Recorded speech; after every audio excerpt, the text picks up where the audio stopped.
You know it's getting serious when the Chicago River freezes over, and you can see it's iced over from bank to bank right now.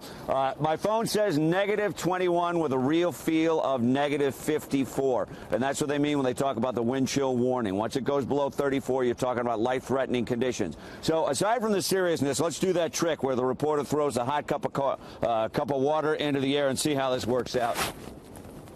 There you go, cup of mist. Not to undermine the seriousness of what's going on. It is so severely cold that the rail operators are lighting the rails on fire with the commuter trains. And that is because the rails can get so cold that they shrink. They can crack. They can actually shear off the bolts. It happened in Minneapolis, St. Paul, where the blue line had a crack in the line. Fortunately, the worst that developed out of that was a number of delays for the people commuting.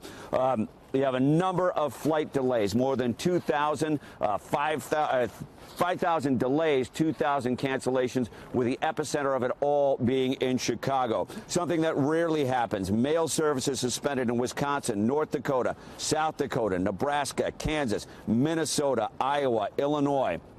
If you talk about closures from schools to businesses, when in doubt, if it's in the north central part of the country, that business is probably closed down. Lots of warnings about going outside, particularly without the proper gear.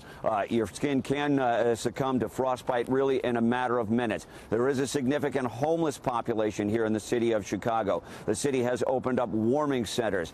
They've got the homeless shelters open. They're turning no one away. They've even gone as far as to take city buses and drive them to the 10 cities where the homeless population lives. But I spoke with a lot of them yesterday. They say they're veterans of the street. They're not going inside. So as the sun is coming up today and things are getting moving, we're going to see how those people are doing. But still life-threatening conditions out here in the city of Chicago and the northern central part of the country.